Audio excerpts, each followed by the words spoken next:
Fifth Vigil. From Frau Court Counselor Anselmus. Veronica, who dreams of marrying Anselmus, would thus be addressed as his wife when Anselmus attained the position of court counselor. German, Hofrat. In Germany, a woman uses her husband's title, preceded by Frau, Miss. Frau Court Counselor Anselmus, Cicero de Officis, long-tailed monkeys and other vermin, the equinox. There is nothing in the world that can be done with this Anselmus, Dean Paulman said. All my good advice, all my reproofs are fruitless. He does not wish to apply himself to anything, though he has a splendid classical education, which is the basis for everything. But Registrar Heerbrand, smiling roguishly and mysteriously, replied, Dear Dean, do allow Anselmus to take his time. He is a peculiar subject, this Anselmus, but there's a great deal in him. And when I say a great deal, I mean a privy secretary or even a court counselor. Court, Dean Paulman began, the words sticking in his throat in his astonishment.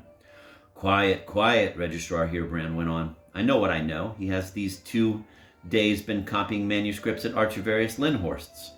And only last night, upon meeting me at the cafe, Archivarius Lindhorst said, You have recommended me a sound man, worthy sir. Something will come of him.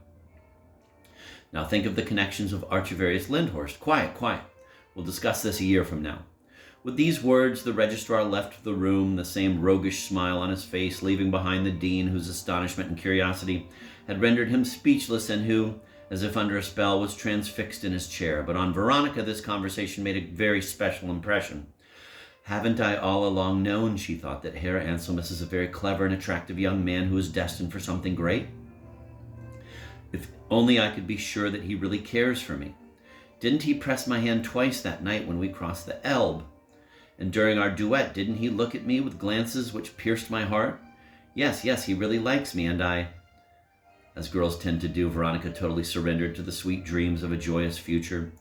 She was Frau Court Counselor. She lived in a magnificent house on Castle Street, or in Newmarket, or in Moritz Street.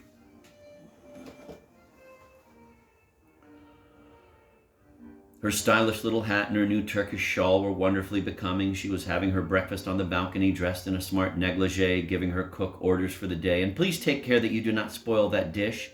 It is the court counselor's favorite.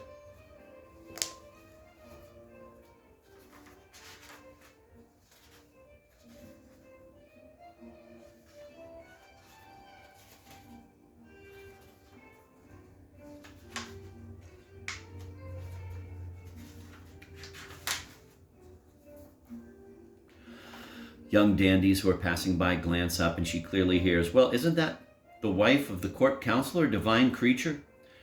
How well her little lace cap suits her. Frau Privy Counselor Ypsilon sends her servant to inquire if it would suit the pleasure of Frau Court Counselor Veronica to drive with her to the Link Baths today. Many thanks. I'm terribly sorry, but I have a previous engagement for tea with Frau President Z. Then Court Counselor Anselmus, who has gone out early on business, returns. He is dressed in the height of fashion. Already 10, he declares, looking at his gold watch and bestowing upon his young wife a kiss. How are you, my little wife? Can you guess what I have for you? He says teasingly, taking a pair of lovely earrings designed in the latest style from his vest pocket and substituting them for her old ones. Oh, what lovely dainty earrings, Veronica cries aloud, jumping up from her chair and throwing her embroidery aside in order to look at those lovely earrings in the mirror with her own eyes. Well, what's all this about? Dean Paulman said, deep in his study of Cicero de Officis, and nearly dropping his book. Are we having fits like Anselmus? At precisely this moment, Anselmus, who, contrary to his habit, had not been seen for several days, entered the room, much to Veronica's amazement and fright, because he seemed, in truth, completely changed. Much more precisely than was usual, he spoke of the new possibility life opened to him, which had recently become clear to him, and of splendid prospects which were now available to him, but which many were quite unable to recognize. Dean Paulman, remembering the cryptic speech of Registrar Heerbrand, was even more thunderstruck, and barely a syllable could escape his lips before Anselmus had already made his exit, after dropping hints of some important business he had at Archivarius Lindhorst's, and after he had kissed Veronica's hand with foppish facility. That was already a court counselor, Veronica murmured to herself, and he kissed my hand without slipping on the floor or stepping on my foot as he always used to do. And he threw me the tenderest look as well. Yes, he truly loves me. Once more, Veronica surrendered to her reverie, but now it seemed as if a hostile figure was invading these beautiful visions of her future life as Frau Court Counselor, and as if this figure were mocking her, saying to her, "This is all terribly stupid and ordinary business, and false to boot. For Anselmus will never ever be a court counselor and your husband. He does not love you even a little, despite your blue eyes and your splendid figure and your lovely hand." An icy stream then froze Veronica's soul, and a profound dismay swept aside the pleasure with which she had imagined herself in her little lace cap and her stylish earrings just a short while before. Tears almost welling in her eyes, she said aloud, "Ah, it is only too true. He does not love me, and I shall never ever be Frau Court Counselor." Romantic rot, Dean Paulman cried, and then, snatching up his hat and his cane, he indignantly and hurriedly left the house. "That's the last straw," Veronica sighed, and she was annoyed at her 12-year-old sister because she sat and kept sewing unconcernedly at her embroidery frame as if nothing had happened.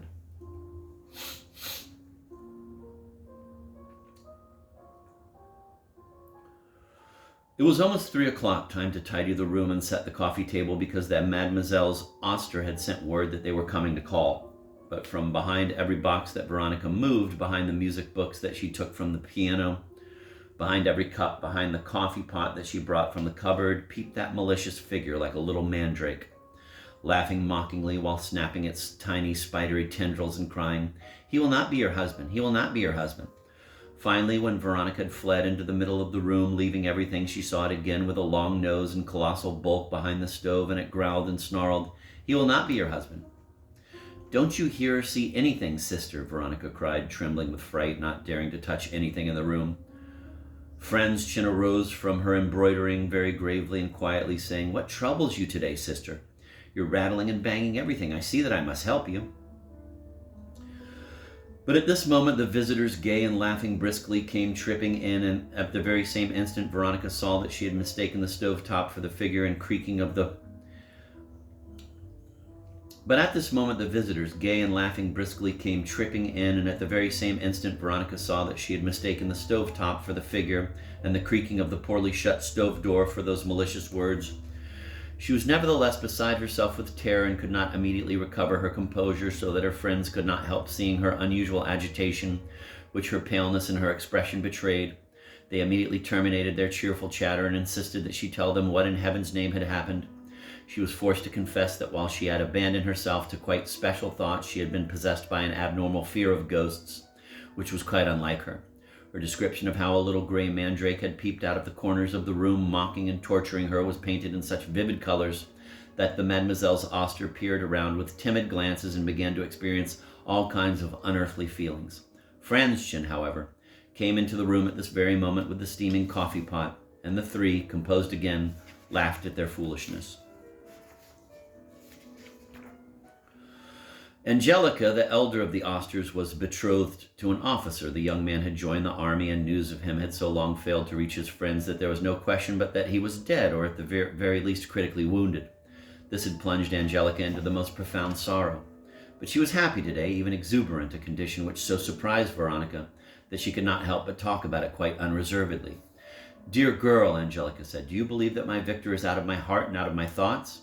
He is the reason why I am so happy. Oh Lord, so happy, so completely blissful. For my Victor is well and will soon be home, having been promoted to captain and having been decorated with the honors his heroism earned. He is prevented from riding by a deep but by no means serious wound in his right arm, inflicted upon him by the sword of a French hussar, and also the rapid movement of the army. He refuses to leave his regiment, still makes it impossible for him to send me news. But tonight he will be ordered to return home until his wound heals. He will start out for home tomorrow, and at the precise moment when he is stepping into the coach, he will be informed of his promotion." "But my dear Angelica," Veronica interrupted, "how do you know all this?" "Do not mock me, my friend," Angelica continued, "and you will certainly not laugh lest you be punished by the little gray mandrake who might peep out at you from behind the mirror there. I cannot relinquish my belief in certain mysterious things, because I have often enough seen them in life. I do not, for example, consider it so remarkable as many others do that there are people who are gifted with a certain clairvoyance. There's an old woman in the city here who has this talent to a great degree. She uses neither cards nor molten lead nor coffee grounds as do ordinary fortune tellers. But after taking certain steps in which you yourself participate, she uses a polished metallic mirror, and the weirdest combination of intermingled figures and forms appear in it. These she interprets and answers your questions. I was with her last night and was told this news of my Victor, which I do not for a moment doubt.